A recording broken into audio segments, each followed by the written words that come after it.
The following podcast is a work of fiction, just like Santa Claus. I'm sorry, I think there's a mistake in my script. This can't be correct.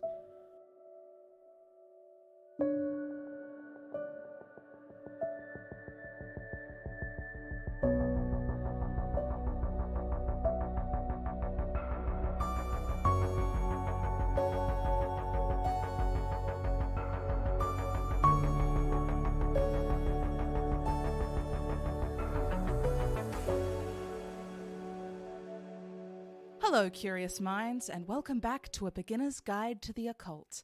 I'm your host, Rebecca Morgan, and I'm here to tell you that Christmas is a pretty safe time of year, supernaturally speaking, so you can all just relax. There's really nothing to be worried about. Psych!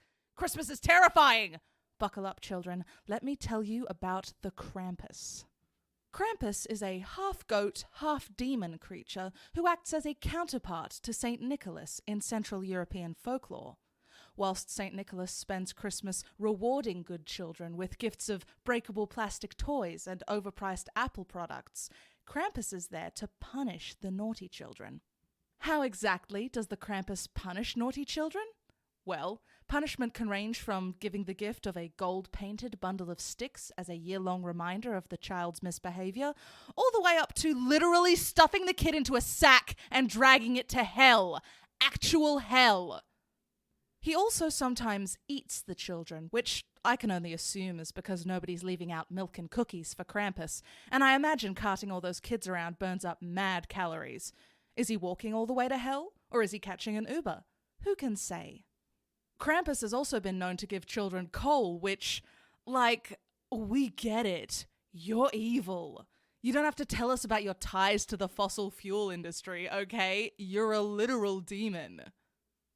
There have been complaints in recent years that the Krampus legend has become too commercialized, which makes sense because it's the counterpart to St. Nicholas, so naturally it's going to fall victim to capitalism. People throw Krampus parties, Krampus parades, and in Austria they even sell Krampus-themed chocolates and collectibles. There's also a Krampus movie that's surprisingly good. Don't at me. But apparently some people don't like all this fun shit and would rather we go back to the good old days, where people celebrated Krampus by sending holiday cards depicting terrified children and a demon with just way too long a tongue. Just an impractically long tongue. I wish I could show you some of these cards. They are crazy looking. Just Google them, honestly. Now this brings us to an important question. Is the Krampus just a legend? A creature invented to scare children into being well-behaved when the usual bribery of Christmas doesn't work? Or is he real? Well, I have a little bit of a theory about this. Hear me out. The Krampus is often depicted with chains. He could be dragging them around, using them as a weapon, or just swinging them about for dramatic effect. They sometimes have bells, which, okay.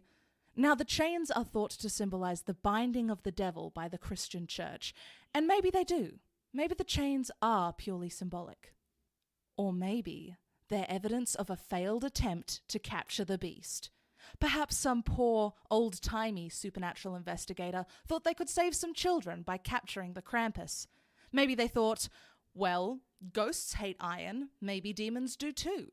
But alas, demons couldn't give less of a shit about any kind of metal.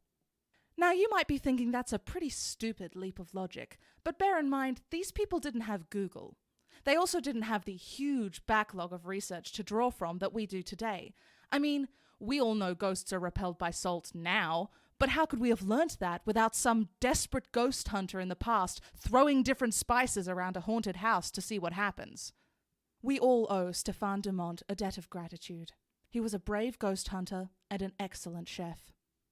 So, if the Krampus is real, what do we do? How do we avoid being dragged to hell and or wrapped up in that freakish long tongue and consumed by the goat man?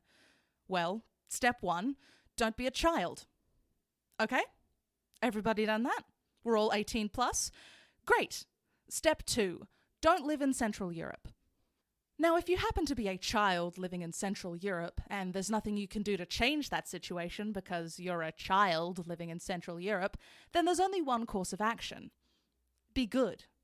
Just be good. Don't be a little shit. You want that new iPhone? Be nice to your sister. And if you're a child living in Central Europe who's been an asshole for most of the year, then you'd better get involved with a charity or something because you've got a lot of catching up to do. Also, you might want to start carrying burn cream with you because, all the hellfire. I don't know any treatments for being eaten, but you can treat your burns. Anyway, this concludes our coverage of Santa's goth counterpart. Take care, listeners, and until next time, remember, don't be a dick. That's the moral of this story. Like most stories, just don't be a dick.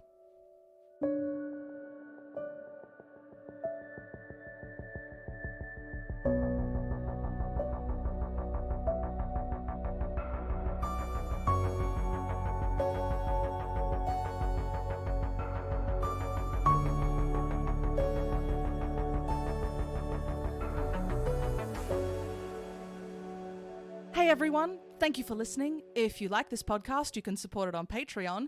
You can also follow me on Twitter and Instagram at Rachel Fukar. There won't be an episode next week because Christmas is crazy and I have to bake various desserts and tell about 1 million customers where they can find fruit mince pies. Answer, up their ass. But I'll be back on the 31st of December, so until then, have a lovely Christmas, or if that's not your thing, just like a really good day. Take a bath. Play some video games. Treat yourself,